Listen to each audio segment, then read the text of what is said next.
మా నిరసన తెలియజేస్తూ మేము అధ్యక్ష అధ్యక్ష ఎల్ఓపి గారు వినే ఉద్దేశం ఉంటే నేను ఒక సమాధానం చెప్తా.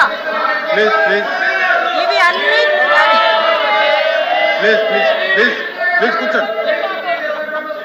అధ్యక్ష, వాళ్ళు విన్నా వెనకపోయినా నేను చైర్కి అదేవిధంగా ప్రజలకి సమాధానం చెప్పాలి కాబట్టి చెప్తున్నా అధ్యక్ష. ఇవన్నీ కూడా మాక్సిమం తప్పుడు కేసులు అంటేనే కావాలని బనాయించిన కేసుల్ని తప్పుడు కేసులు అంటారు. ఆ కేసుల గురించే చాలా మంది మా దగ్గరకు వచ్చి మాట్లాడారు. వాళ్ళ గురించి అని ఇప్పుడు వాళ్ళు ఏదో మీ 1.5 సంవత్సరాలు మీరు ఏం చేశారని అడుగుతున్నారు కదా అధ్యక్ష. మేము ఒక ప్రొసీజర్ ప్రకారం వెళ్తున్నాం కాబట్టి అధ్యక్ష, మేము ఒక ప్రొసీజర్ ఉంది, దానికి నియమ నిబంధనలు ఉంటాయి, దాని ప్రకారం వెళ్తున్నాం. వీళ్ళకి మళ్ళీ చీకటి జీవోలు తీసుకొచ్చే సంస్కృతి మా ప్రభుత్వానికి లేదు అధ్యక్ష. అలాంటి అవసరం కూడా లేదు. As per rule, as per record, as per law ఈరోజు ఏదైతే తప్పుడు కేసులు ఉన్నాయో వాటి మీద మేము చర్యలు తీసుకుంటున్నాం. దయచేసి వాళ్ళు ప్రతిదీ పొలిటికల్ యాంగిల్ లాలో ఆలోచిస్తున్నారు అధ్యక్ష. Question number 14063 and 14034 are postponed at the request of the member.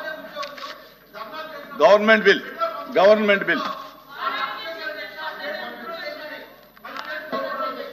Okay.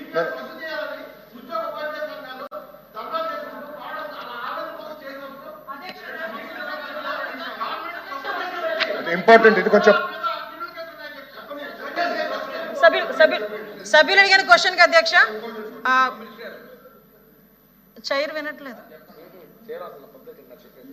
అధ్యక్ష. ఇప్పుడు సిపిఎస్ కేసెస్ సంబంధించి మా దగ్గరకు వచ్చినవి 149 కేసులు మా పరిధిలో వచ్చినాయి అధ్యక్ష.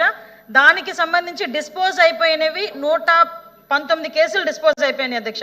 పెండింగ్ ట్రయల్ 20 ఉన్నాయి, అండర్ ఇన్వెస్టిగేషన్ 7 ఉన్నాయి. అంటే 80% సిపిఎస్ గురించి టీచర్స్ చేసిన పోరాటంలో 80% కేసులు ఎత్తివేయబడినవి. మిగతా కేసులు కూడా యాజ్ ఎర్లీ యాజ్ పాసిబుల్ తీసుకుంటాం అధ్యక్ష.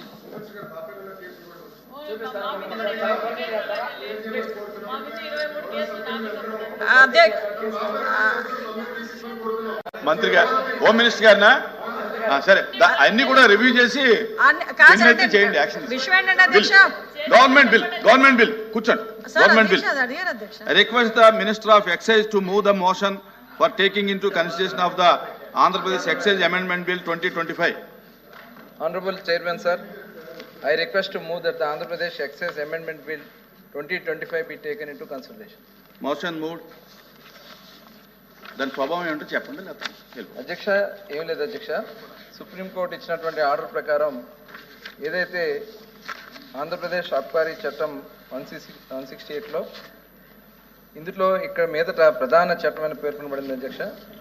19వ పుదుచ్చేరపు ఉప పరిచ్ఛేదము 2లో వలన బాధపడుతున్న అను పదములను, అంటే కుష్ఠవ్యాధి లేదా ఏదైనా ఇతర అను పదములతో వదిలేయాలని ప్రధాన చట్టంలోని 36వ పరిచ్ఛేద ఉప పరిచ్ఛేదమున వలన బాధపడుతున్న అను పదములు